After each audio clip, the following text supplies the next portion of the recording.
सेवा पितृवचन सेवापती स्वामी गुरु भक्ती पितृवचन सेवापती हे गुरुवचन सेवापती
भावना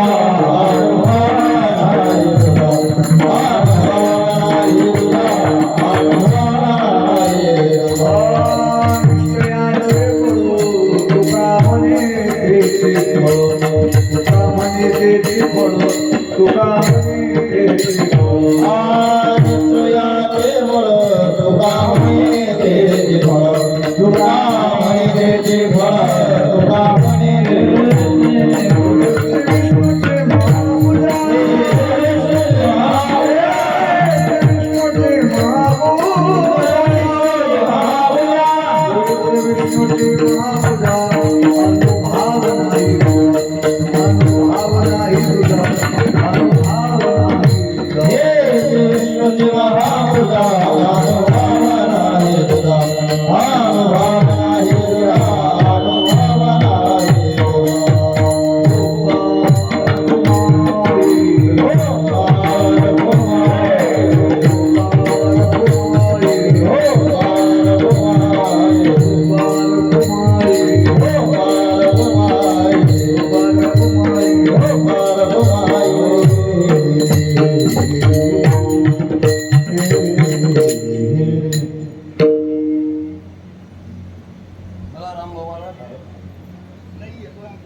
मिको कमी करा थोडा हॅलो हॅलो हॅलो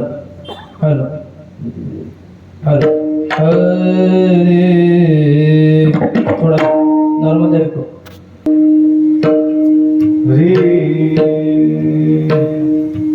स्वामी काज गुरुभक्ती स्वामी काज गुरुभक्ती पितृवचन सेवापती हेच विष्णूची महापूजा अनुभाव नाही पूजा सत्य बोले मुखे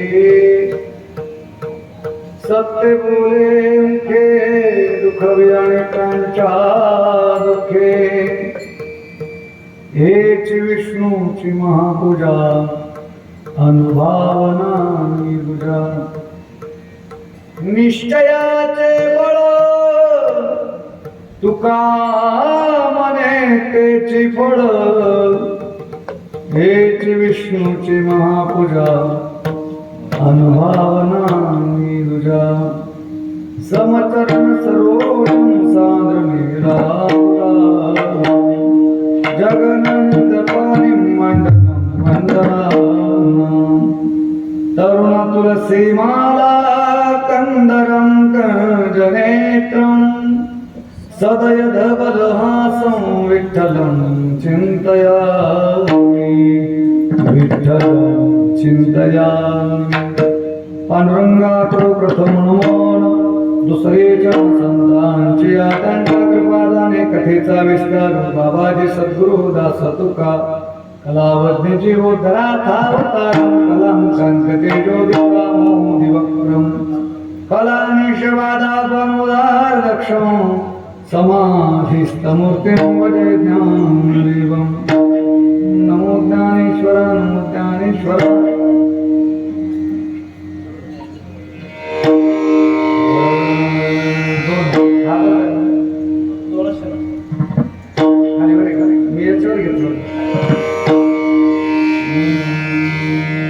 आपल्याला हात आवडेल ना त्याच्यात लावा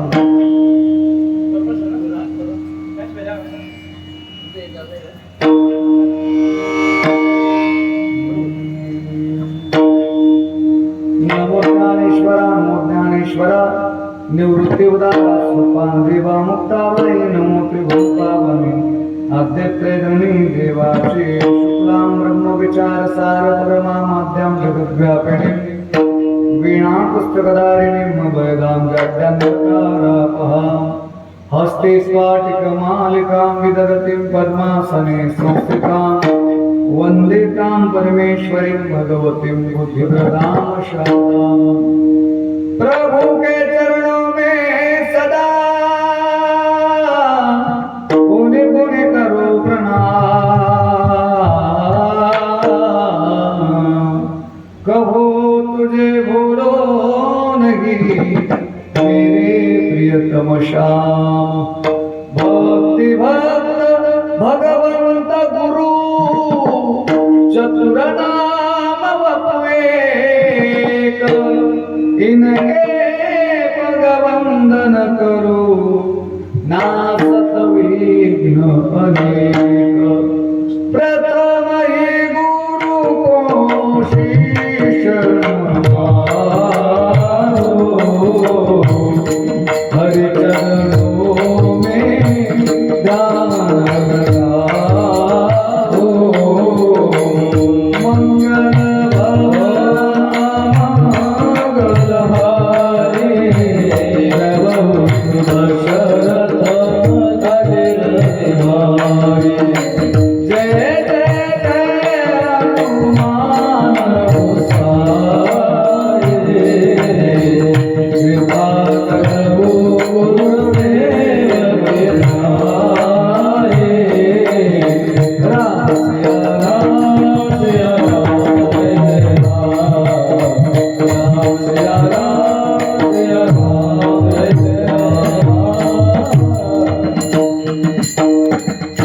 स्वामिकाज गुरुभक्ती पितृवचन सेवापती हेच विष्णूचे महापूजन अनुभव नाही तुझ्या प्रस्तुत प्राप्त स्थळी प्राप्त प्रसंगी चिंतन सभेच्या ठिकाणी बनलेला अभंग महान भगवत भक्त देवनिवासी जगद्गुरु जगत वंदनीय याचे यावत भूतलावर जन्माला आलेल्या जड जीवांचा उद्धार करण्यासाठी अखंड देह जिजविणारे तुकोबराय यांचा हा उपदेशपर प्रकरणातील 4 चरणाचा अभंग असून या अभंगाद्वारे तुकोबराय 4 प्रकारच्या साधकांना पूजेचं मार्गदर्शन करतायत, भक्तीचं मार्गदर्शन करतायत.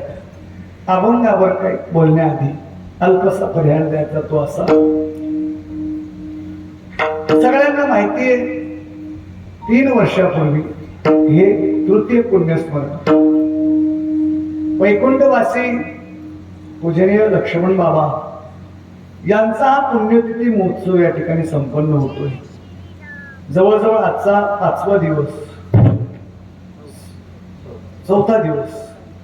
आजचा 4था दिवस समस्त ग्रामस्थांच्या वतीने, भजनी मंडळीच्या वतीने, आपल्या या संस्थानाचे अध्यक्ष तथा उपाध्यक्ष यांच्या आज्ञेने ही सेवा माझ्याकडे सुपूर्द करण्यात आली.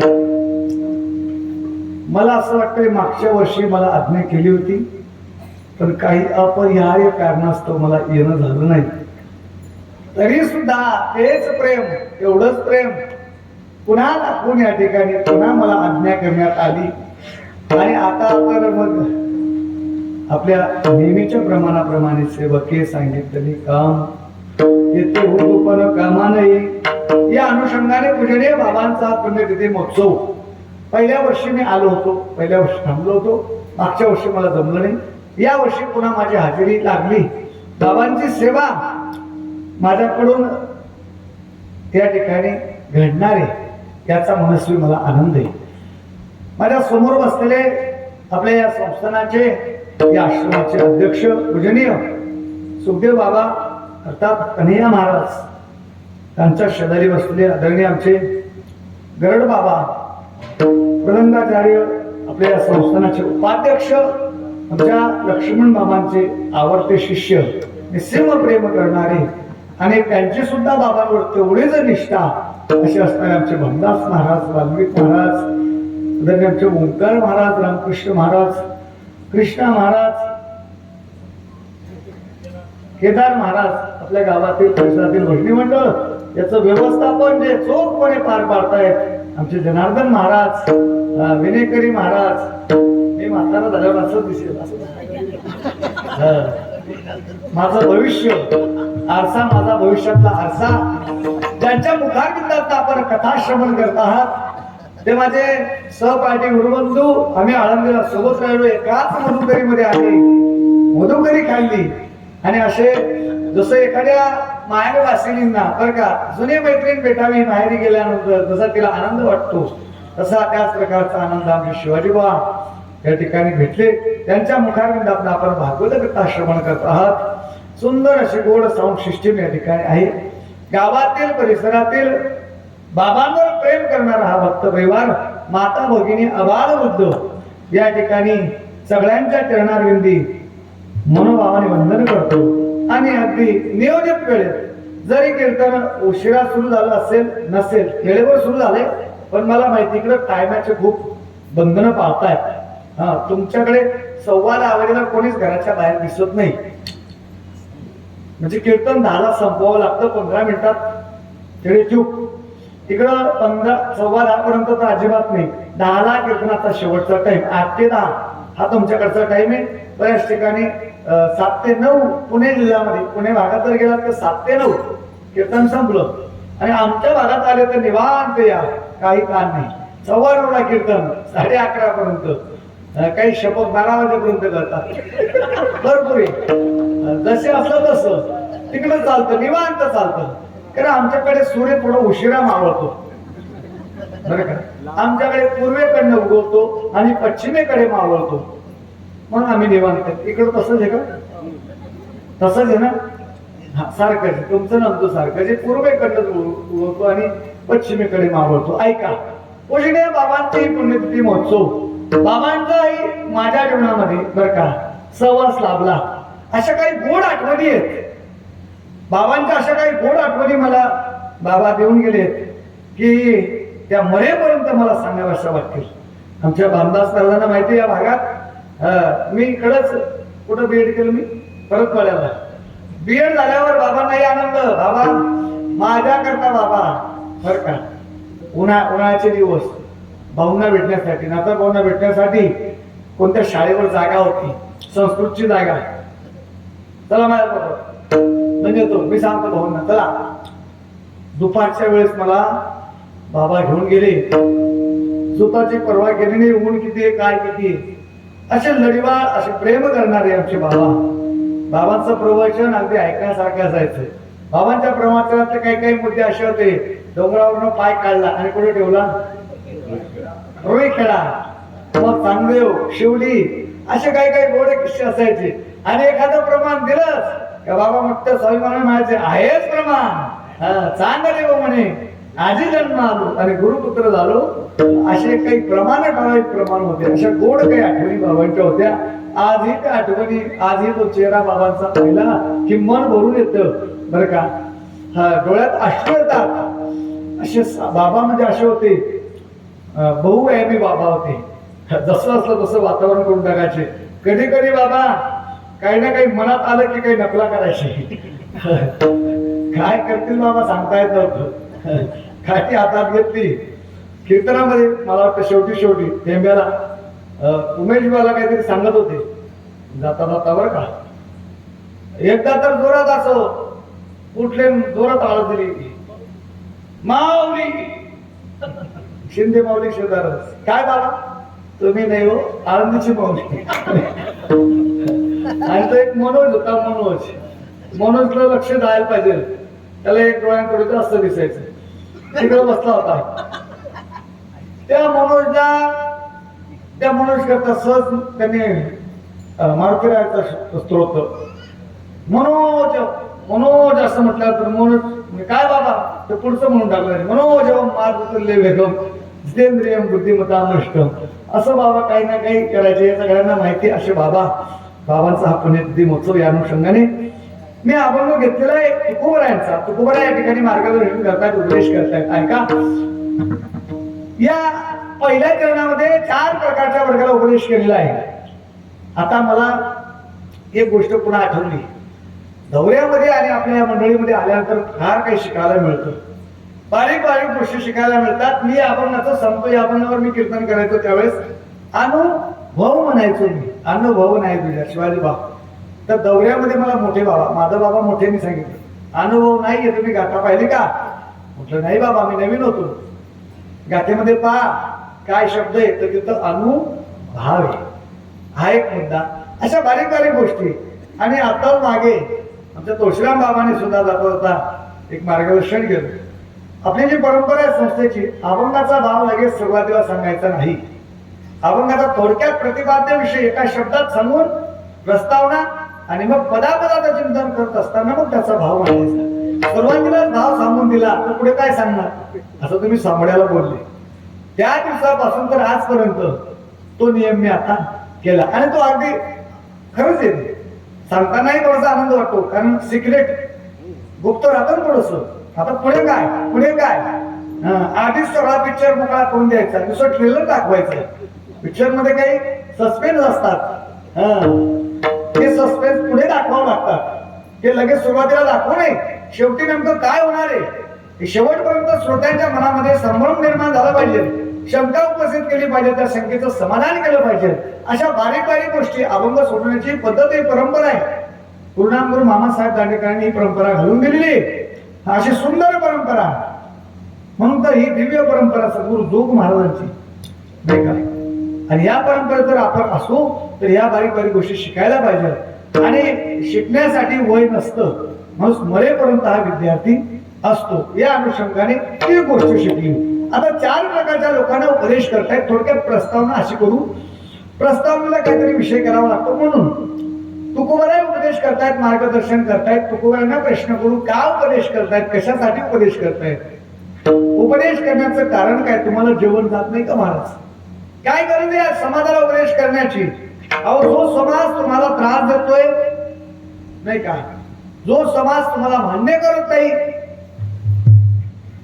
जो समाज तुम्हाला पीडा देतोय त्या समाजाला तुम्ही उपदेश करताय काय गरज काय हा प्रश्न उपस्थित केल्यानंतर तिकडनं उत्तर मिळतं की बाबा रे आम्ही त्या करताच तर या ठिकाणी या मृत्यू लोकात येतो गाडग्या मडक्याचा संसार करण्याकरता आम्ही येत नाही मग आड रानाने भरलेलं हे जग या जगाला सन्मार्ग दाखवण्याकरता आम्ही वैकुंठात नाही आम्ही वैकुंठवासी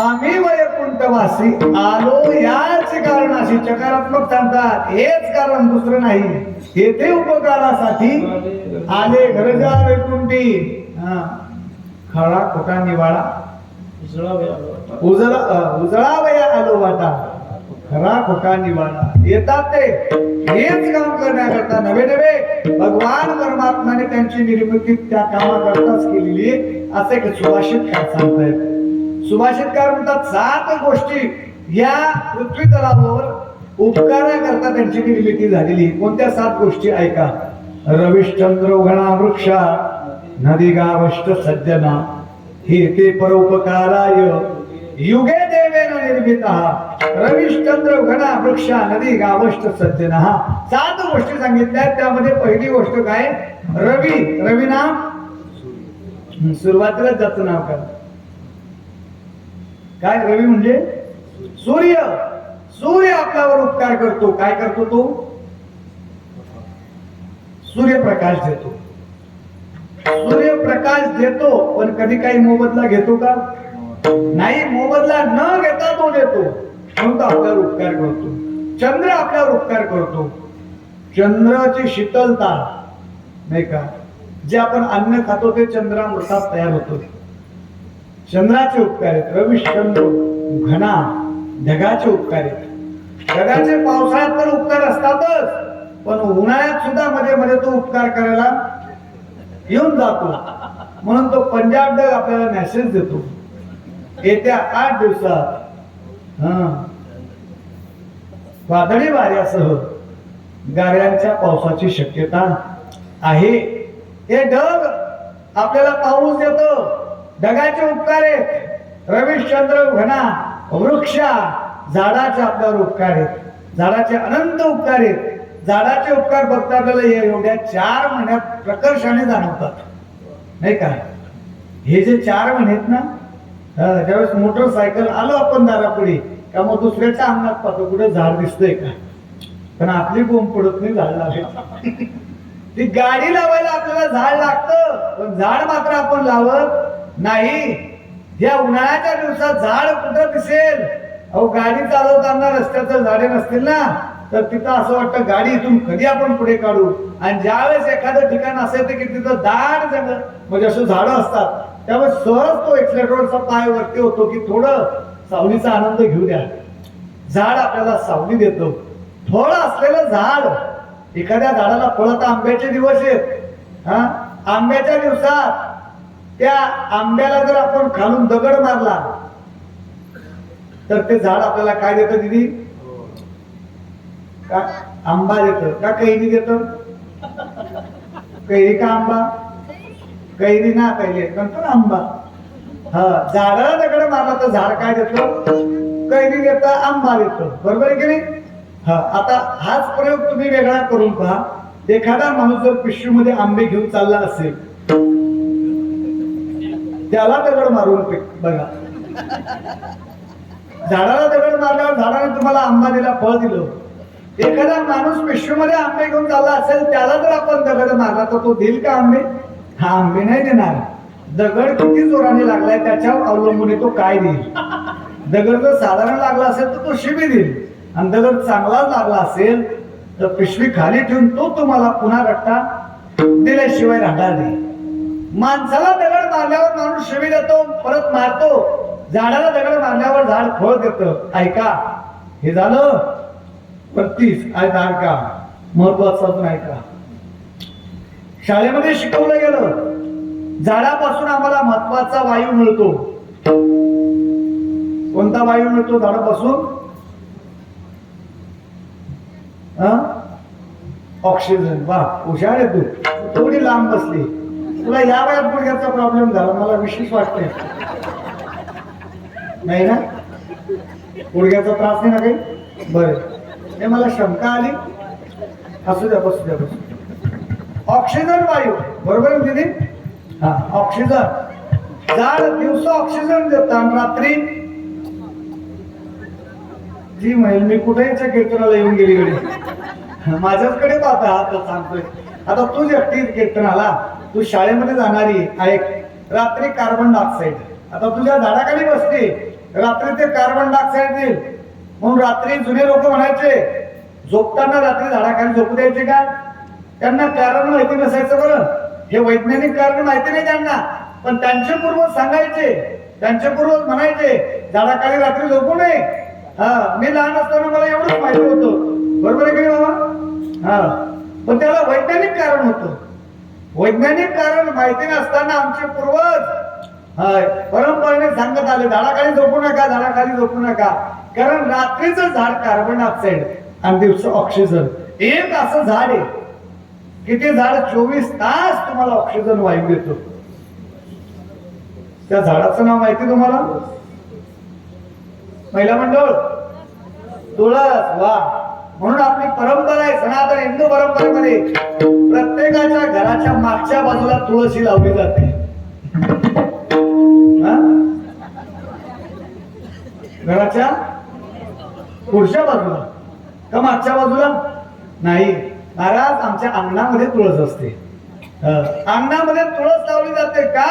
कदाचित पूर्वीच्या लोकांना माहिती असेल, बाहेर थकून दमून आलो उन्हाळ्याच्या दिवसात, ऑक्सिजन लेवल जर कमी झाली असेल, दिवसा येऊ द्या रात्री येऊ द्या, दारातच आमची तुळस असेल, तिच्या जवळ जरी गेलो आम्ही तरी आम्हाला सहज फुकट मध्ये कुठलाही मोबदला न घेता ती तुळस आम्हाला काय देईल? ऑक्सिजन देईल. म्हणून तर सकाळी सकाळी स्त्रिया उठल्यानंतर काम धंदा आटोपल्यानंतर आंघोळ वगैरे झाल्यानंतर त्या तुळशीला पाणी घालून तिला प्रदक्षिणा घालायच्या. नवीन नवीन आमच्या संतांची परंपरा आहे. एकांत वासी गंगा स्नानी, देवाच्या पूजने प्रदक्षिणा तुळशीच्या. काय युक्त काय काळ सारावा चिंतनी, एकांत वासी गंगा स्नानी, देवाच्या पूजने प्रदक्षिणा तुळशीच्या. मला वाटतं याच्यातलं एक प्रमाण आहे, ते दिगंबर कधीच म्हणत नाही. युक्त आहार विहार नियम इंद्रियाचे सार नसावी बासर निद्रा बहुभाषी. तो आता लक्षात आलं तुमचं. तो म्हणे हे प्रमाण आलं तरी मी म्हणत नाही म्हणजे, कारण त्याला माहिती ते प्रमाण मला शोभणार नाही, कारण त्यांची तब्येत चांगली. युक्त आहार विहार नियम इंद्रिय असे सार नसावी बा सर्व निद्रा बहु भाषण. ऐका, तुळशी आपल्याला 24 तास ऑक्सिजन देतो. झाडाचे उपकार आहेत. आणखी शेवटचे उपकार सांगतो मी पुढे चालतो. ज्ञानोबा झाडाचे उपकार सांगत असताना अर्थात संतांची तुलना करत असताना झाडाप्रमाणे की जसं एखाद्या लाकूड तोड्या हातामध्ये कुऱ्हाड घेऊन तोडण्यासाठी आला. असेच उन्हाळ्याचे दिवस 2 वाजले दुपारचे, रखरखत ऊन आहे. हातामध्ये कुऱ्हाड घेऊन आलाय, हे झाड तोडायचे. 2 वाजले असल्यामुळे त्याने विचार केला, याच झाडाखाली याच सावलीमध्ये आपण थोडं विश्रांती करावी, नाही का, थोडं ऊन कमी होऊ द्यावं आणि मग या झाडाला तोडावं. या भावनेने त्या झाडाच्या सावलीखाली तो विसावला. ज्यावेळेस विसावतो ना तो, ते झाड त्याला सावली देतच. असं झाड कधी म्हणत नाही तू मला तोडण्याच्या उद्देशाने आलेला आहे गड्या, मी तुला सावली देणार नाही, असं झाड म्हणत नाही. लावतो त्यालाही तीच सावली आणि तोडण्याच्या उद्देशाने गेला त्याला सुद्धा तीच सावली. ज्ञानोबा ज्ञानेश्वरीच्या 12व्या अध्यायात देतात, जो खांदावया घावो घाली कालावणी दयाने केली, दोघा एकच सावली वृक्ष दे जैसा. माझा ना आवाज बसला का स्वर जातो तुमच्यावरच येईल. जो खांदावया घावो घाली का लावणी दयाने केली, दोघा एकच सावली, 2 नाही, एकच सावली वृक्ष दे जैसा. झाड दोघांना ती सावली. झाडाचे आपल्यावर उपकार आहेत, वृक्षा नदीचे आपल्यावर उपकार आहेत. नदीचे किती उपकार आहेत? यांना बरं म्हणतात, उगमापासून निघते समुद्रापर्यंत जात असताना प्रवासामध्ये सगळ्यांना ती पुनीत आणि पावन करत जाते. का फेडीत पाप ताप कोखीत तिरीचे पाद समुद्रा जाय आप गंगेचे जैसे. म्हणून तर आमच्या भारत देशामध्ये त्या नदीला नुसतं आम्ही नदी म्हणत नाही, आम्ही तिला आईचा दर्जा म्हणतो. आईचा, नाही का, तिला आम्ही नुसतं नदी म्हणत नाही, आम्ही माय म्हणतो तिला माय. आम्ही पूजा करतो, पूजा, आम्ही वंदन करतो, आम्ही तिची परिक्रमा करतो. इथं कोणती नदी तुम्ही काय म्हणतात तिला? तापी मैया. मैया म्हणजे आई. आम्ही पाय वळतो, वंदन करतो आणि निर्माल्य मात्र तिच्यातच टाकतो, नाही का. घाण कचरा मात्र कुठे टाकतो? आई म्हणतो, पण घाण कचरा. अरे ती आई तिला मग सगळं सामावून घेते ना. ती आईच्या ठिकाणी कसं असतं, आई कुठल्याच प्रकारचा राग मानत नाही. त्या नदीला आम्ही आई म्हणतो. आमच्या भारत देशाची संस्कृती सांगत असताना म्हणतात, त्या भारत देशामध्ये नुसतं माणसांचा आदर करत नाही, तो मूर्तिकार त्या दगडाची मूर्ती घडवतो. ब्राह्मण देवता प्राण प्रतिष्ठा करतात. एक काळी असताना तो दगड, पण आज प्राण प्रतिष्ठा झाल्यामुळे आम्ही त्या दगडावर सुद्धा आमचा माथा ठेवत असतो. ही आमची दिव्य परंपरा आहे. काय गोड त्या ठिकाणी. इतनी ममता नदी हो को भी जहां माता कह के बुलाते हैं,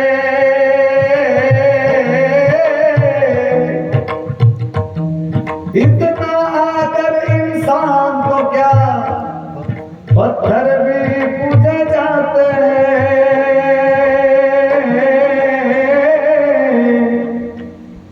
इतने पावन है लोग यहाँ, हो इतने पावन है लोग यहाँ, मैं नित नित शीश झुकाता हूँ. भारत का रहने वाला हूँ, भारत की बात सुनाता हूँ. भारत का रहने वाला हूँ, भारत की बात सुनाता हूँ. है प्रीत जहाँ की रीत सदा, मैं गीत यहाँ के गाता हूँ. भारत का रहने वाला हूँ, भारत की बात सुनाता हूँ. काले गोरे का भेद नहीं, हर दिल से हमारा नाता है. कुछ और नाता हो हमको, हमें प्यार निभाना आता है.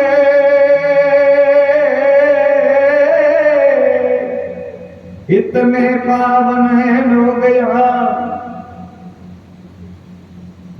जिस मान चुकी सारी दुनिया में बात, मैं बात वही दोहराता हूँ।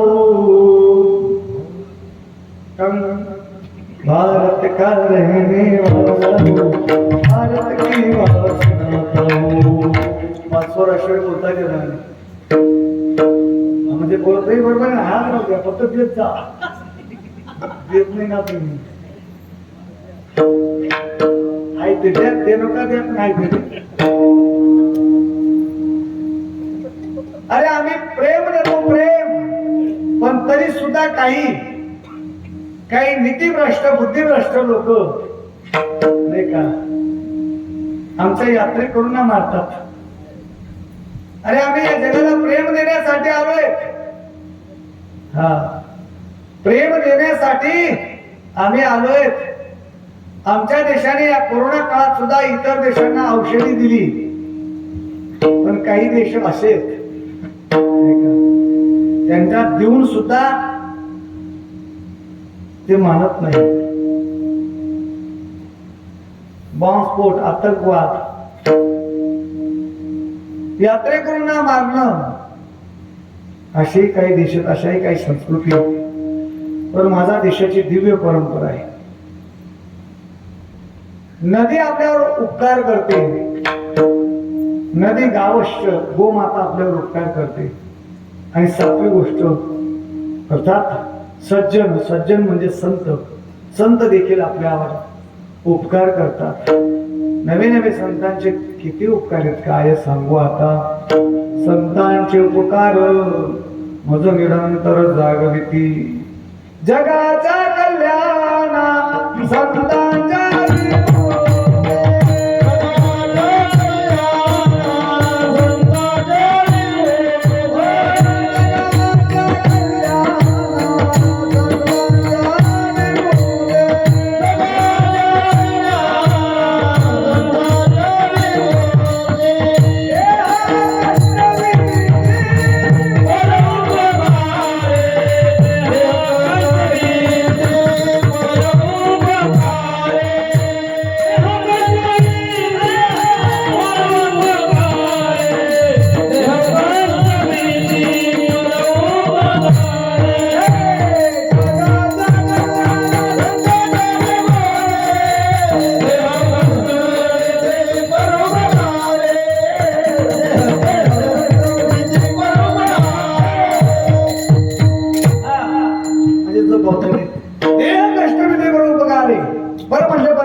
म्हणजे करणे. परमात्मा जवळ करण्याचं काम कोण करत असेल तर संत महात्मे करत असतात. देवाची भेट करायचे मध्यस्थी बोल लागतं, संताविना प्राप्ती नाही, हरी प्राप्तीशी उपाय. हा रावे संतांचे ते पाय. एक कोटी सांगतो ना आपण प्रवेश करतो, छोटीशी कोटी जसला मला माने. एक वर्ग तो उपकारावर उपकार करतो, दुसरा वर्ग उपकारावर अपकार करतो, आणि तिसरा वर्ग अपकारावर उपकार करतो. मनात पोता मोठा वगैरे आता हैराण नाही समजत ना, नाही समजत आधी त्याला समजावून नाही.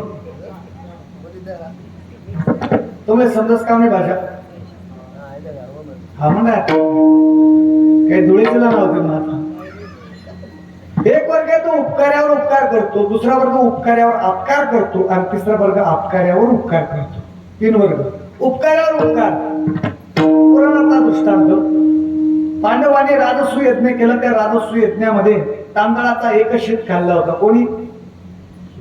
वाल्मिक बुवांनी. मग कोणी? शुकाचार्यांनी बरोबर उत्तर दिलं. मला माहिती ना इकडं महिला मंडळ एवढ्या हुशार आहेत. आम्ही तुमचं नेहमी तिकडे उदाहरण देतो, वाल्मिक महाराज बरं का. कोणतं उदाहरण की कधी कधी गीतेचे नाही खरंच उत्सवामध्ये आपण इकडे या भागात पाहतो. श्रोते महिला मंडळी इकडचे अशा आहेत की गीतेचा श्लोक ते काढून सांगतात प्रमाणात. हा इकडचं कीर्तन म्हणजे एक सांप्रदायिक कीर्तन, असं इकडचं तिकडचं चालत नाही, विषयाला धरून असलं पाहिजे. मला माहिती श्रोत्यांची उंची काय. ऐका, शुकाचार्यांनी पांडवांनी ज्यावेळेस राजस्व यज्ञ केला होता, त्या राजस्व यज्ञामध्ये तांदळाचा काय खाल्ला होता? एक शीट घालला होता तिथं आखी पंगत उठून गेले. ते एक शीट घालल्याचे उपकार तर का एकच शीट घालला त्याचे उपकार म्हणून पांडवांचा नातू परीक्षिती याला भागवत सांगून मुक्त केलं. किती फक्त तांदळाचा एक शीट घालायचं उपकार मानलं त्यांनी शुकाचार्यांनी. आपण एवढा भात खातो जरी आपण निघून जातो कीर्तनाला मात्र आपण थांबत म्हणजे जे नाही ते बरं का काला म्हणतात आमच्याकडे भात खातात पण थोडा का ना भात तर खातात ना शेवटी गुळ आणि भात. ते बिचारे काही आहेत शुकाचार्य इथं काहीतरी आहेत जे उपकाराचा उतराय होण्यासाठी आहेत. ऐका पांडवांच्या नातूला भागवत सांगून मुक्त केलं. उपकारावर उपकार. दुसरा वर्ग उपकारावर अपकार. उपकारावर अपकार कोणी केला? पुराणामध्ये एक कथा अशी आली आहे भगवान शंकराच्या बाबतीत. भगवान शंकराचं वर्णन तुम्ही ऐकलंय. भगवान शंकराचं वर्णन मला वाटतं नाथ बाबा करतात ना. भस्म उठी नाथ बाबांचं लावून आहे ना. भस्म उठी रुंड माळा हाती त्रिशूळ नेत्री ज्वाळा गज जन्म व्याग्राम बर कंठी शोभे बासुकी हार. त्याच्यात सुरुवातीला काय भस्म उठी अंगाला काय लावतात ते भस्म लावतात. आता भस्म म्हणजे चुल्यामधली राख. मग स्मशानातली राख. स्मशानामध्ये प्रेत जळाल्यावरची राख असते ती राख भगवान शंकर अंगाला लावतात.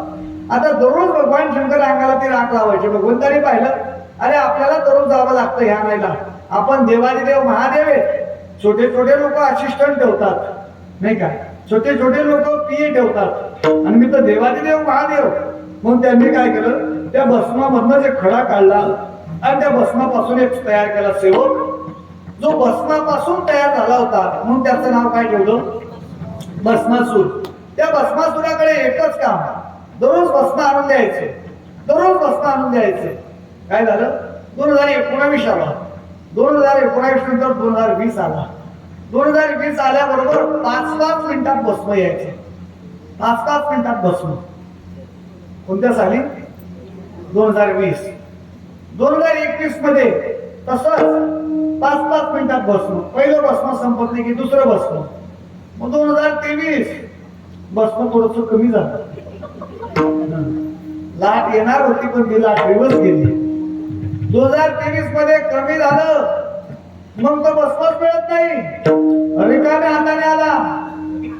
भगवंताने विचारलं भस्मासुरा भस्म म्हणे सगळ्यांनी डोस घेऊन घेतले असं वाटतंय. कोणीच करायला तयार नाही. 2 वर्ष चांगलं भस्म चाललं पण 3ऱ्या वर्षी मात्र भस्म मिळेना. आता भगवान शंकर म्हणजे भोळदैव. त्या प्रसंग पाहून त्या भस्मासुराने सांगितलं देवा मला असं काहीतरी वर देऊन टाका की मी ज्याच्या डोक्यावर हात ठेवील ते भस्म होईल. भगवान परमात्मा म्हणले तथा असतो. ज्याच्या डोक्यावर हात ठेवशील ते भस्म होईल असं म्हटल्याबरोबर भस्मासूर एवढा आळशी झाला जास्त लांब जातच नव्हता. जवळ दिसला की ठेव डोक्यावर हात. नाही त्यांच्या डोक्यावर नको. लांब नाही ना मी तिथे येऊन जायला ना. ठेवला हात डोक्यावर झालं भस्म. आता देव लोकांना चिंता हे असं जर चाललं तर कसं होईल. हा भस्मासूर कोणाच्याही डोक्यावर हात ठेवतोय. नारदांना सांगितलं नारद मध्ये काळजी करू नका. दुसऱ्या दिवशी नारद निघाले. सकाळी भस्मासूर भस्म आणण्यासाठी नारद तिकडे येत होते. नारदांनी त्याचा डाव ओळखला त्याचा भाव ओळखला. याच्या मनात आलं भस्मासुराच्या की बरं झालं आपल्याला लांब जायची गरज नाही. गिऱ्हाईक आपल्याकडे येते. स्वतःहून ते गिऱ्हाईक आपल्याकडे येते. हाही त्या भावनेने उभा आहे. नारद जवळ आले म्हटलं थांब तुझ्या मनात काय चाललंय मला चांगलं माहिती. अरे किती दिवस करशील म्हटलं मग काय करू. आणि त्याने वर दिलं त्याच्या डोक्यावर हात ठेव ना. फायदा काय 2 प्रकारचा फायदा. एक तर तुला ही हामानी होणार नाही आणि दुसरा फायदा भगवान शंकर भस्म झाले तर त्यांची पत्नी पार्वती तुला मिळेल ना. त्याला ती गोष्ट पटली. लगेच परत माघारी फिरला. कोणाच्या डोक्यावर हात ठेवायला बोला ना. कोणाच्या भगवान शंकरांच्या. वर कोणी दिला होता भगवान शंकराने. दृष्टांत आपला संपला. ज्या भगवंताने वर दिला होता उपकार केला होता त्याच्यावर त्याला निर्माण केलं होतं, उपकार केला होता त्याच्यावर, त्याच उपकार्यावर तो हात ठेवायला गेला. म्हणजे उपकार्यावर तो काय करतोय? अपकार करतोय. मुद्दे 2 संपले. तिसरा मुद्दा, अपकार्यावर उपकार करणारा वर्ग. आता अपकार्यावरही उपकार कोण करतो? तर एकमेव या जगतामध्ये ते फक्त आणि फक्त संत आहेत. संतांचं जीवन चरित्र आपण पाहिलं म्हणजे ज्ञानोबारायांचं जीवन चरित्र पहा, तुकोबारायांचं जीवन चरित्र पहा. ज्ञानोबारायांना तर लहानपणीच पाहा, आई वडिलांनी देहांचे प्रायश्चित्त घ्यावं. काय प्रसंग असेल तसं डोळ्यासमोर चित्र उभं करा. जरी त्यांचा अधिकार मोठा होता, आदिशक्ती मुक्ताही होत्या, पण तरी सुद्धा मानव देह धारण करून आल्यामुळे सगळे नियम त्यांना सुद्धा असतील, भावना त्यांनाही होत्या. लहान लेकरं ज्यावेळेस उठतात ना, प्रत्येकाला अनुभव असेल. या माता माऊली आहे तिथं, बरेच बाप बसलेले त्या ठिकाणी. लहान लेकरू जर झोपेतनं उठलं तर आधी कोणाला आवाज देतं? ते आपल्या आईला आवाज देतं. आई, मम्मी, माय, जे काय म्हणत असेल ते. उठल्या उठल्या तिला आई पाहिजे. कल्पना करा, ज्यावेळेस रात्री त्या दोघांनी निर्णय घेतला त्या हात प्रायश्चित्ताचा, त्या लेकरांना झोपून दिलंय. दोघांनी ते हात प्रायश्चित्त घेतलाय आणि माझी चिमुकली मुक्ताई उठली असेल. चिमुकली मुक्ताई उठली असेल, ज्ञानोबांना विचारलं असेल, ज्ञान दादा, आई बाबा कुठे? आई बाबा का दिसत नाही? काय प्रसंग असेल महाराज? म्हणजे ज्ञानोबांनी कसं सांभाळलं असेल, त्यांना काय सांगितलं असेल, काय उत्तर दिलं असेल, काय तो प्रसंग असेल. या जगाने एवढा त्रास दिला. लहानपणी आई वडील गेले, गावात राहत होते, गावात राहू दिले नाही, सिद्ध बेटात राहायला आले.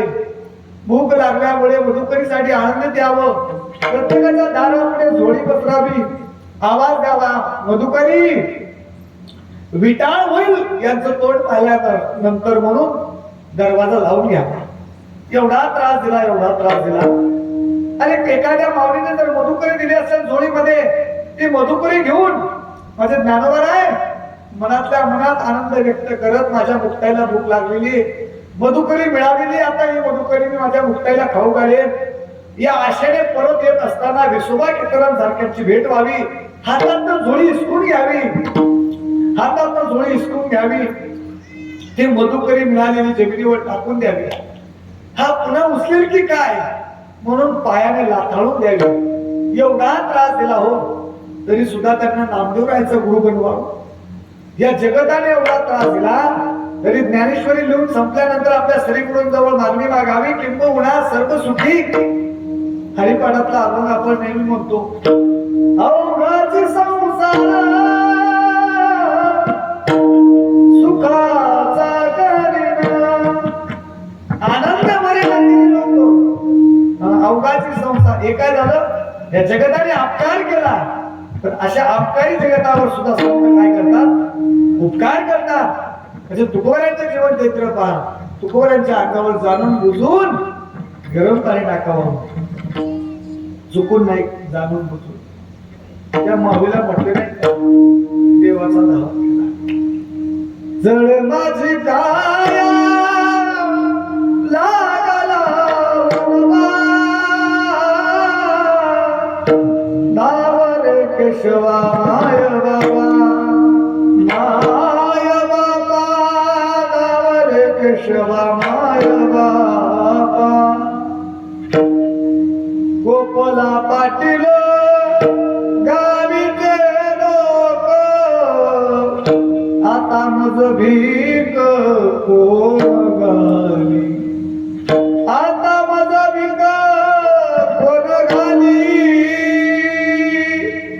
या जगाने एवढा त्रास दिला, तरी माझ्या तुकोबारांकडे जो ज्या भावनेने गेला असेल, तुकोबाराने त्यांना उपदेश करावा. असे काही मंडळी गेले, तुकोबारांना सांगितलं, महाराज आम्हाला असा काहीतरी उपदेश करा, मार्गदर्शन करा, आमची भक्ती होईल आणि आम्ही जे काम करतोय ते काम सुद्धा होईल.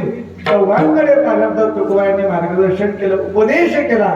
अभंगाच्या पहिल्या चरणी स्वामी काद गुरु भक्ती, स्वामी काद गुरु भक्ती, स्वामी काद गुरु भक्ती, स्वामी काद गुरु भक्ती.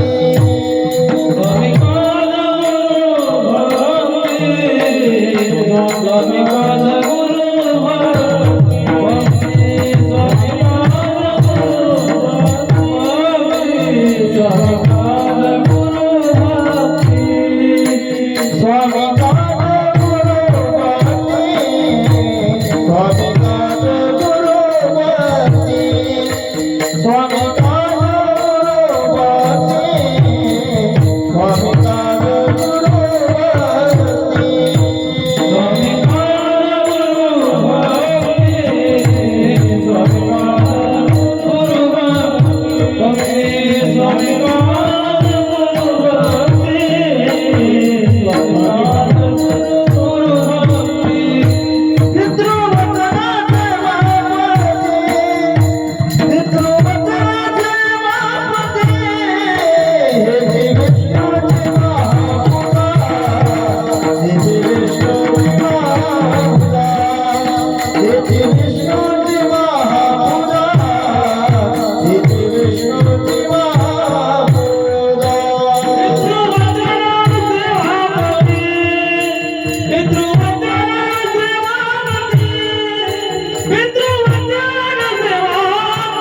स्वामी काज गुरु भक्ती पितृवचन सेवापती 4 प्रकारच्या लोकांना मार्गदर्शन केले.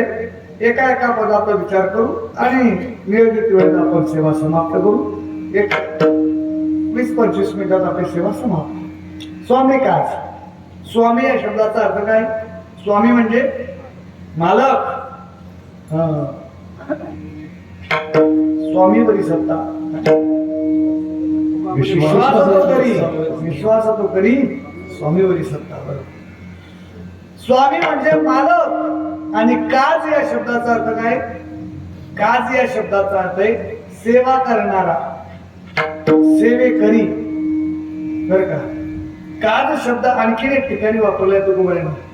आणि कोणाच्या बाबतीत वापरलाय? हनुमंतरांच्या बाबतीत. शूर आणि धीर. स्वामी काजी पैसादर. काज या शब्दाचा अर्थ आहे सेवा करणारा, सेवेकरी. मग स्वामीची एकनिष्ठतेने सेवा करा. तुकोबाई म्हणते त्या सेवकाला तू आपल्या स्वामीची एकनिष्ठतेने सेवा कर. महाराज कशी सेवा करायची? महाराज म्हणते रामायणामध्ये हनुमंतरायांनी जशी सेवा केली. हनुमंतरायांना किती पॅकेज होतो महिन्याला? किती लाखाचं पॅकेज होतं वर्षाला? नाही महाराज 1 रुपया तर घेता. निष्काम भावनेने. बरं का?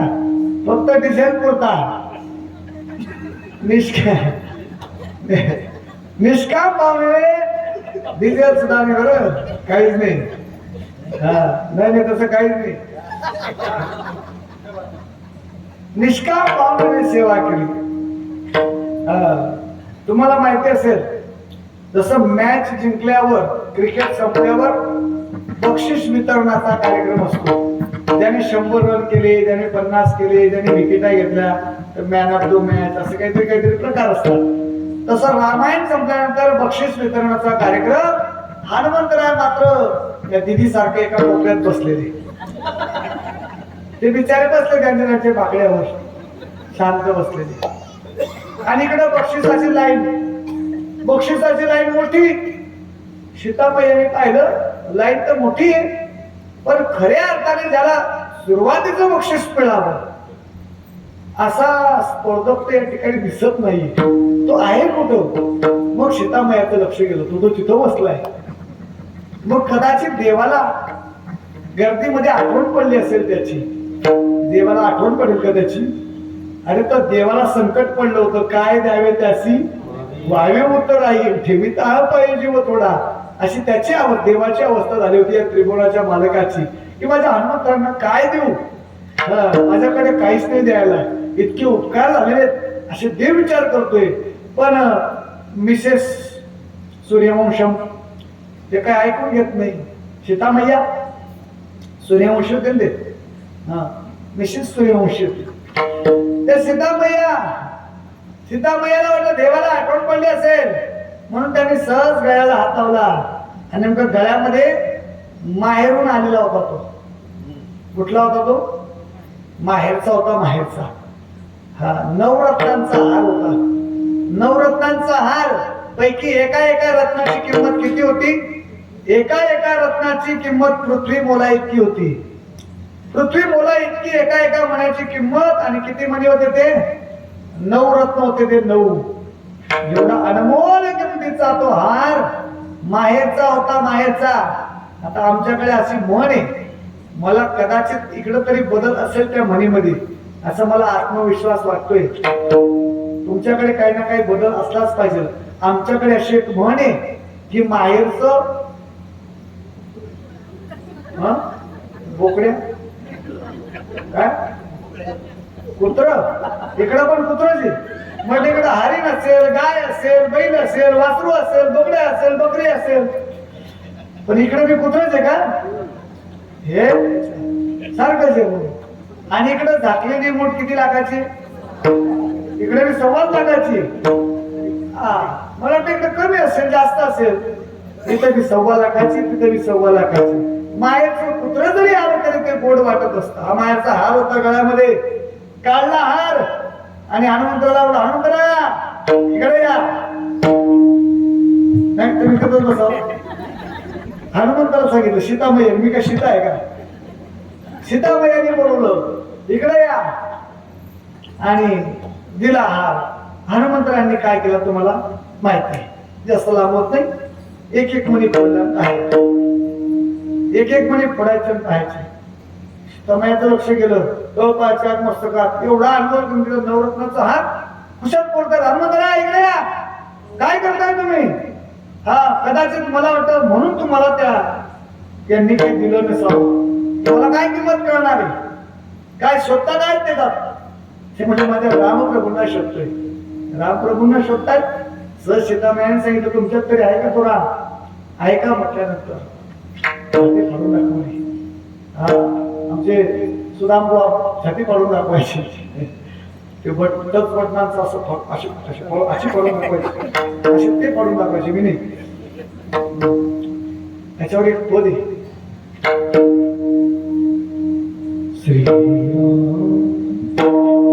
श्रीराम जानकी बरत मेरा सीने में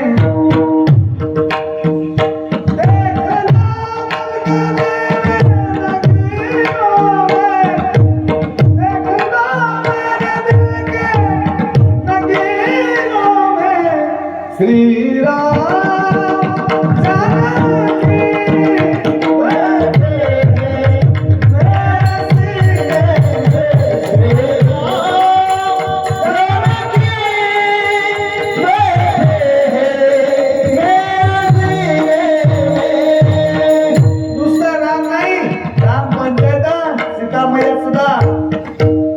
सीतामयाचं आधार कार्ड सुद्धा मध्ये दाखवून दिलं. नुसतं रामाचं आधार कार्ड नाही, राम लक्ष्मण सगळं काही. जशी सेवा केली. आता एवढं रामायण सांगितलं, त्या सेवकाने करायची ना सेवा. तो सेवक असा होता बाबा, तो म्हणे महाराज मी अजून रामायणच ऐकलं नाही. तुकोबाला म्हटलं घ्या, तुला रामायणच पाहिजे नाही, मग आता तुला कोणाचं उदाहरण सांगू? तुकोबाला म्हटले जाऊ दे, आपला राजा माहितीये का? राजा तुकोबारायांच्या समकालीन एक राजे झाले या महाराष्ट्राला लाभलेले राजे. त्यांचं नाव काय? छत्रपती शिवाजी महाराज. कोण कोण? शिवाजी महाराज, बरोबर. छत्रपती शिवाजी महाराज. ते जसे ते होते, हा, त्यांचे जसे मावळे होते, त्या मावळ्याने जशी सेवा केली एकनिष्ठतेने, तशी सेवा कर. नुसतं मनाचा भाव ओळखून महाराज काय कामगिरी बोला, नुसतं महाराजांनी आज्ञा करावी, त्या सेवकांनी पूर्ण करावी. सगळ्यांना प्रसंग माहिती. कोंढाणा किल्ल्यावर हिरवा झेंडा दिसत होता. जिजाऊ साहेबांनी दुःख व्यक्त केलं. शिवबा राजांना सांगितलं, राजे भगवा झेंडा फडकायला पाहिजे. तो हिरवा झेंडा पाहिल्यानंतर मनाची लाई होते. भगवा झेंडा फडका लवकर. तातडीची बैठक घेतली. बैठकीमध्ये तानाजी नव्हते आणि योगायोगाने तानाजी आले. महाराज उठून उभे राहिले. महाराज म्हणजे वा तानाजी, बरं झालं आपण आला. बोला महाराज, काय कामगिरी? याला म्हणावं सेवक. नुसतं बरे झाले तुम्ही आलात म्हटल्यानंतर बोला काय कामगिरी आहे. म्हटलं नाही, तुम्ही कशासाठी आले ते सांगा. म्हटले माझं राहू द्या, तुमचं सांगा. कोंढाणा किल्ला सर करायचा आहे. महाराज झाला म्हणून समजा, आता सांगा तुम्ही कशासाठी आला होता. काही रायबाचं लग्न ठरलं होतं. रायबाच्या लग्नाला आपण यावं म्हणून निमंत्रण देण्यासाठी आलो होतो. साहजिकच राजे म्हटले, रायबाचं जर घरात लग्न ठरलं असेल तर कोंढाणा आपण पुढे पाहू. कोंढाण्याचं आधी रायबाचं लग्न उरकू आणि मग कोंढाण्याचं पाहू. पहा, त्या सेवकाचे उद्गार इतिहासामध्ये नाही, प्रत्येकाच्या हृदयामध्ये कोरले गेले. प्रत्येकाच्या ओठावर ते वाक्य त्या सेवकाचं. काय म्हटलं तो सेवक? जोरात बोला जरा, मला ऐकून द्या. हा, आधी लगीन कोंढाण्याचे आणि मग माझ्या रायबाचे. आजही तुमच्या ओठामध्ये ते वाक्य कोरले गेले इतिहासातलं, नाही का? 300 350 वर्ष 400 वर्षापूर्वीची गोष्ट, पण आजही तुमच्या ओठावरती आहे. याला म्हणावं सेवक. नुसतं बोलले नाही, कर्तबगारी करून दाखवली, कामगिरी करून दाखवली. कामगिरी फते झाली. तोफेंचा आवाज झाला. तोफेंचा आवाज ऐकल्यावर महाराजांच्या लक्षात आलं कोंढाणा आपण सर केलेला आहे. धावत एक मावळा त्या ठिकाणी आला. महाराजांना मुजरा घातला. मुजरा घालून महाराजांना म्हटलं, महाराज कोंढाणा किल्ला आपण सर केला. महाराज हो, आमच्या लक्षात आलं. महाराज कोंढाणा किल्ला सर केला, पण शब्द म्हटल्याबरोबर महाराजांची छाती धडधड करायला लागली. पण काय बोल लवकर, सांग लवकर, काय निरोप आहे? महाराज कोंढाणा किल्ला सर केला, पण तानाजी मात्र आपण गमवला. तानाजी गमवला म्हटल्यानंतर महाराजांना असहाय्य दुःख झालं आणि महाराजांनी सद्गदित अंतकरणाने त्यांच्या मुखातनं एक वाक्य निघालं की हेही वाक्य आपल्याही मुखामध्ये आहे. काय म्हटले महाराज? गड आला पण माझा सिंहासारखा सेवक गेला. याला म्हणावं स्वामी, याला म्हणावं सेवक. आपल्या स्वामीशी एकनिष्ठ म्हणून तर मूठभर मावळे होते महाराज. मूठभर मावळे होते, पण लाखो मुघलांचा पडशा पाडायचे. अशी काय ताकद होती, काय शक्ती होती त्यांच्या पाठीमागे. मला वाटतं आता परवाचा दिवस गेला. 1 मे काय तारखेला होता दीदी? तुझ्याचकडे आलो मी, आय डोंट नो. 1 मे काय तारखेला होता?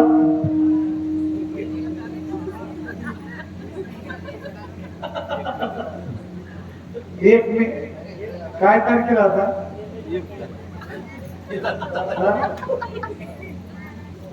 महाराष्ट्र दिन होता. महाराष्ट्राच्या दिनाच्या दिवशी 1 मे होता, बरोबर ना? आणि त्याच दिवशी तुझा रिझल्ट होता. नाही, रिझल्ट नव्हता. निकाल होता का? रिझल्ट नव्हता. ती मला नाही वाटत उद्या कीर्तनाला येईल बिचारी. दररोज येईल ना? दररोज येते ना? ये बरं उद्या पण. तू चांगली गोड दिसते म्हणून तुला तू उत्तर देते. हुशार विद्यार्थिनी दिसते म्हणून तुला मी विचारतो बरं का. तर हा बी माझ्या जवळ 15 ऑगस्ट काय तारखेला आहे? महाराज आवांचा शिष्य 15 ऑगस्ट. तो मला म्हणेल, महाराज तुम्ही रात्रीच्या गोळ्या. 1 मे महाराष्ट्र दिन प्रत्येकाचं स्टेटस होतं. तिथं माझ्या या महाराष्ट्राची शौर्य गाथा गायली गेलेली आहे. भीती नाभा तुझी मुळी गडगडणाऱ्या नभा आसमानाच्या सुलतानीला जबाब देती जीवा. सह्याद्रीचा सिंह गरजतो, सिंह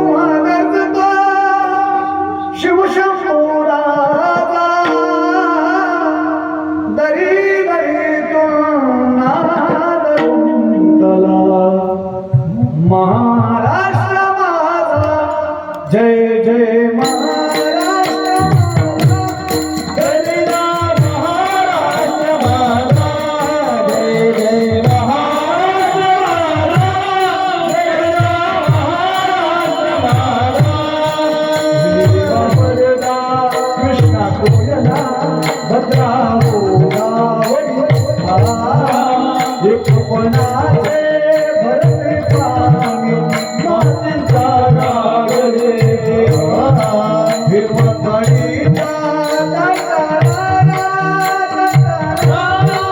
जय जय महाराष्ट्र माझा जय राम महाराष्ट्र माझा जय जय महाराष्ट्र माझा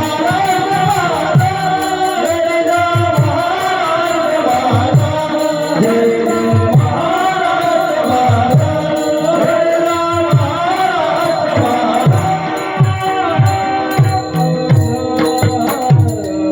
पोटभर मावणे सेवा केली आपल्या स्वामीची एकनिष्ठेने. स्वामी काच गुरुभक्ती 5 मिनिटात गुरुभक्ती सांगावं लागेल.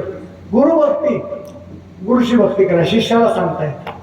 दुसऱ्या पदात गुरुची सेवा कशी करायची. बाबांच्या मुखात अनेक गोष्टी अशा ऐकल्या. तनु मनुची वे चरणाचे लागावे अग्रता करावे रसस्व. गुरुच्या सांग गोया सांग.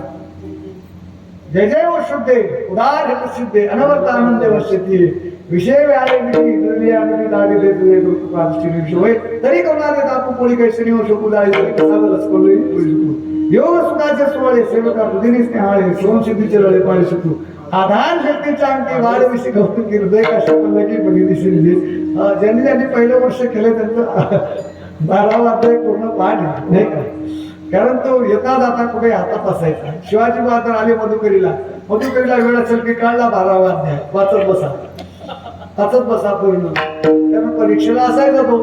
म्हणून त्या वया पूर्ण जवळजवळ 50 वयात तरी पहिल्या 50 वयात तरी अजूनही चांगल्याच पाठ. गुरुजी तन मन धनाने सेवा करा. तन मन धनाने सेवा करा. मान्य महाराज सेवा करा. पण गुरुचा अधिकार कसा असला पाहिजे. गुरु कसे असले पाहिजे हे मी ओवे अभंग सांगण्यापेक्षा प्रत्यक्षात सांगतो. गुरु असे असले पाहिजे. गुरु आमचे लक्ष्मण बाबासारखे असले पाहिजे. गुरु आमचे श्री गुरु नत्तुसिंग बाबांसारखे असले पाहिजे. गुरु आमचे श्री गुरु मोठे बाबांसारखे असले पाहिजे. नवे आमच्या संस्थेचे सर्व शिक्षक मंडळी भारती बाबा असतील, गोदे बाबा असतील, नाही का, फुले बाबा असतील, निकम बाबा असतील, वैद्य बाबा असतील, मधुकर बाबा असतील. वा रे वा. आम्ही या सगळ्यांना आम्ही भाग्यवान आहे. थोडं का होईना तुम्ही तर खूप पाहिलं पण आम्ही थोडं का होईना आम्हाला ते माहिती. आम्ही त्यांना पाहिलंय. असे अधिकार संपन्न मोठे बाबा अशी बॅग घेऊन यायचे संस्थेकरता वर्गणी खानदेशातनं. पण वरती जात असताना आधी त्या गजानन बाबा उठायचे हे पैसे घे आणि जसे निघाले होते तसेच वरती जायचे. 1 रुपया न घेता 10 बाय 10च्या खोलीत जमिनीवर वरकुटी टाकलेली असायची. क्वाट सुद्धा नसायचा. असं त्यांनी जीवन व्यतीत केलं. श्री गुरु नत्तुसिंग बाबांना आम्ही पाहिलं काय बाबांचं वैराग्य होतं. आणि बाबांच्या सानिध्यात लक्ष्मण बाबा कसे असतील महाराज.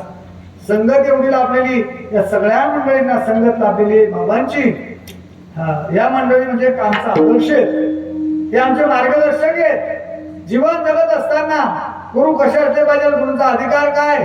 विचार सागर ग्रंथामध्ये गुरुचे लक्षण सांगितले. श्रोत्रिय, ब्रह्मनिष्ठ आणि कृपाळू हे 3 गुण गुरुच्या ठिकाणी असावे. असे 3 गुण ज्याच्या ठिकाणी असतील निश्चित त्या ठिकाणी तुम्ही तुमचं मस्तक त्यांच्या चरणावर ठेवावं. श्रोत्रिय स्वतः ज्ञानी असला पाहिजे. ब्रह्मनिष्ठ देवाचं चिंतन करणारा असला पाहिजे. कृपाळू शिष्याविषयी कृपा बाळगणारा असला पाहिजे. तर आम्ही नेहमी यांचं दर्शनाला गेलो की बाबा आम्हाला मायेने पाठीवर हात फिरवतात. आमचे सुखदेव बाबा, कन्हैया बाबा असतील, गरुड बाबा असतील आणि आता जे आहेत ते सगळेच आमचे श्रीपती बाबा गेले, नाही का. मायेने हात फिरवणारे, डोक्यावरनं हात फिरवणारे, कुरवाळणारे हे आमचे मंडळी. आमचे संजय सिंग आबा आहेत सगळे. आता अजून कोण कोणी आमचे वासुदेव बाबा आहेत गेले. वासुदेव बाबा आहेत, अजून कोणी आमचे परमेश्वर बाबा आहेत. बाबा आले ते परमेश्वर बाबा कीर्तन बाबा आहेत नाही का. अशी मंडळी मोठे बाबा आहेत. माधव बाबा मोठे दौऱ्यामधली मंडळी अजून आहेत.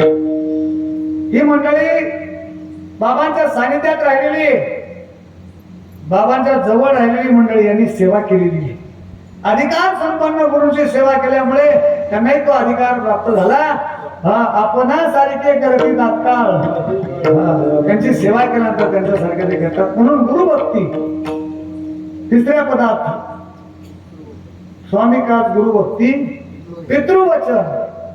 तुकोबरायांनी या ठिकाणी पितृवचन म्हटले म्हणजे पित्याचं वचन पाळायचं, मातेचं वचन पाळायचं. झोपले का जागेत? काय म्हटले तुकोबराय? पितृवचन म्हटले, मातृवचन कुठं म्हटलंय? अहो महाराज, पिता आला म्हणजे माता आलीच. आमच्या भागामध्ये अशी पद्धती खेडेगावात एखादा डॉक्टर असेल तसंच त्याच्या पत्नीला काय म्हणतात आमच्याकडे? डॉक्टरी म्हणतात. एखादा मास्तर असेल पत्नीला म्हणतात मास्तरीन. गावाचा पाटील असेल पत्नीला म्हणतात पाटलीन. पाटीलची पाटलीन, डॉक्टरची डॉक्टरीन, मास्तरची मास्तरीन. एखादा बुवा असेल जनार्दन बुवा, एखादा महाराज असेल महाराजीन म्हणा महाराजीन. महाराजीन देवत यमक जो होतं बघता. ऐका, इकडचं पद सहज तिकडं लागतं. आमचे छत्रपती संभाजीनगर जिल्ह्यातले कवडे महाराज, गंगाधर महाराज कवडे, ते विनोदाने सांगतात इकडचं पद इकडं लागतं पण तिकडचं पद मात्र इकडं लागत नाही. बरोबर? आणि लावायचा प्रयत्नही करू नका म्हटले. लावायचा प्रयत्न केला तर कसं होईल? जसं एखादी ताई जर नर्स असेल तर तुम्ही असं म्हणणार का, नर्स ताई तुमचा नर्सोबा कुठे गेला? नर्सचा नर्सोबा होत नाही, डॉक्टरची मात्र डॉक्टरीन होते. तस पिता आला म्हणजे माता आली. शंभू देत अंबिका, भगवान शंकर आले म्हणजे पार्वती माता आहेच. वेगळं सांगायची गरज नाही. पित्याचं वचन पाळायचं म्हणजे मातेचं वचन पाळायचंच. वचन पाळायचं याचा संकोचन अर्थ न घेता व्यापक अर्थ त्या आई वडिलांची सेवा करा. कशी सेवा करा? एक ओवी सांगून पुढे जातो. सकळ तीर्थाची येधुरी जे का माता पितरे त्या सेवीशी कीर शरीरे जोर गेले. सगळ्या तीर्थांमध्ये श्रेष्ठ तीर्थ म्हणजे माय आणि बाप आहे. शपथ प्रमाणे ते माय बाप केवळ काशी आणि तेने न जावे एक शपथ आहे. काठीमध्ये नाही. ते आई वडिलांची सेवा करा. शपथच कीर्तन करा. आई वडिलांची सेवा करा. कशी सेवा करा? पुन्हा सांगतो. पुराणामध्ये जो सेवक होऊन गेला त्याचा फोटो घरोघरी लावलेला असायचा. कोण? तुला माहिती कोण? श्रावण बाळ. वा, श्रावण बाळाचे आई वडील कसे होते? आंधळे होते. आंधळ्या मायबापाने व्यक्त करावं, श्रावणा काशीला ट्रिपला नेतोस का? श्रावण बाळा सांगितलं काही हरकत नाही मा साहेब, लगेच जाऊ.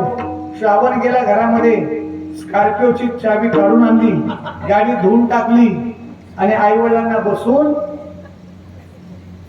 अशी नेली नाही.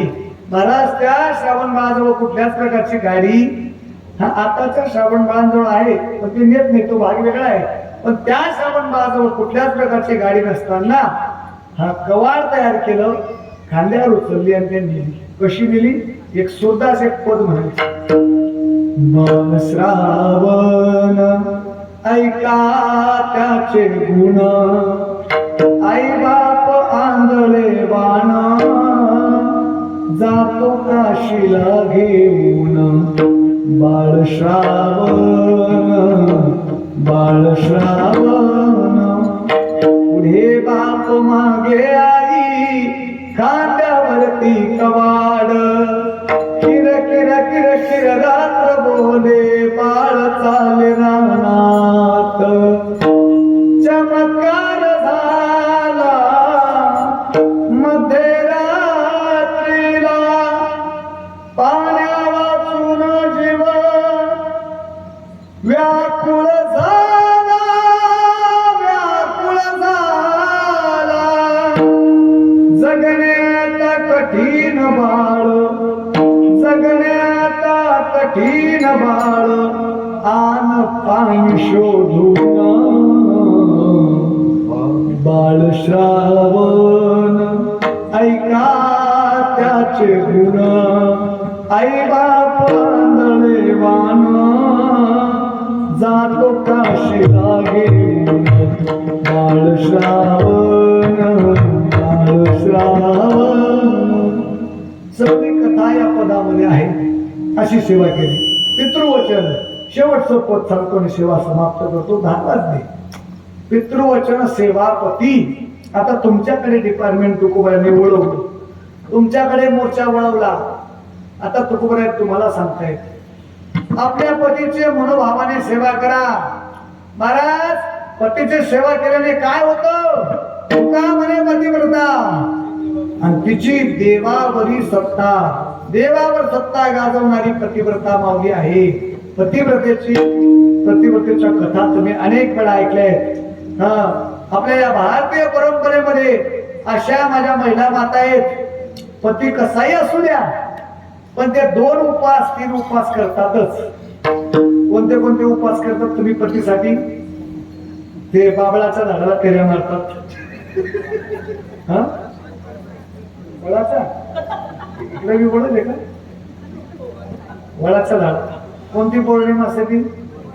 वट सावित्री. मग फेऱ्या सुलट्याच मारतात का उलट्याही असतात त्याच्यात काही? म्हणजे समजा एखादा जर दात असा निघाला असेल, समजा पारमार्थिक नाही येतो, तसं पाहिजे होतं. काहीतरी पुराणामध्ये द्यायला पाहिजे होतं की रिवर्स बी करू शकतात बा तुम्ही. रिवर्स पुढच्या इथंच कॉन्ट्रॅक्ट समाप्त, पुढच्या जन्मात नको. पण नाही, अशी परंपरा आहे महाराज. पती कशा अरे सती शांडिल्याची कथा कशी आहे? कसा होता पती? पण तरी सुद्धा ते म्हणते 7 जन्म हाच पती मिळावा. 7 जन्मापर्यंत सेवा करण्याची आमची परंपरा आहे. पोथीला आम्ही जातो, पोथी सुरू असते त्या दिवशी उपवास असतो आमचा. हरतालिका, अजून कोणता ऋषी पंचमी, वटसावित्री पौर्णिमा. ज्या दिवशी तुमचा उपवास असतो त्या दिवशी विशेष पर्व असतो. सगळे कपडे वगैरे सगळे नवीन, दाग दागिने, ते पूजेचं ताट, ते झाकायला नवीन, ती झालं. घरामध्ये सगळी धावपळ.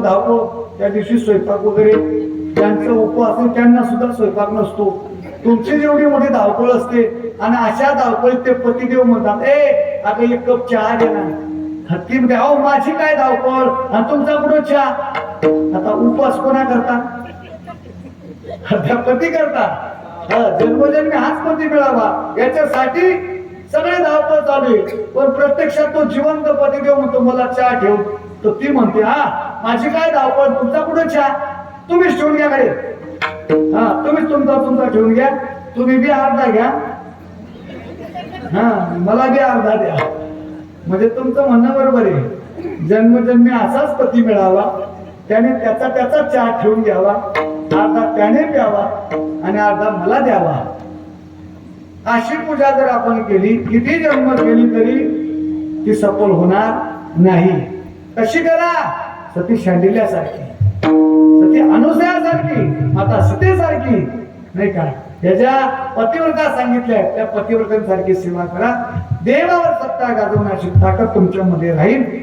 सेवा पती चौघांनी जर भावयुक्त अंतःकरणाने भाव घेऊन त्यांची सेवा केली तर फल सांगतात हेची विष्णूची महापूजा. अनुभाव नाही तुझा यासारखा दुसरा भाव नाही. जीवन जगत असताना नेहमी खरं बोला, सत्य बोले मुखी, दुःख बी अनेकांच्या दुःखी. नेहमी खरं बोला, दुसऱ्याच्या दुःखात दुःखी व्हा, दुसऱ्याच्या आनंदात आनंदी व्हा. असं जरी वागलात ती सुद्धा देवाची पूजा आहे. कुठली गोष्ट करत असताना निश्चय करा. तुम्ही जर निश्चय केला की मी आज भैरवी म्हणणार तर निश्चित तुम्ही म्हणणार. निश्चय केला तर तुम्हाला तो भगवान परमात्मा फळ दिल्याशिवाय राहणार नाही. शेवटच्या चरणात त्यांनी निश्चय केला.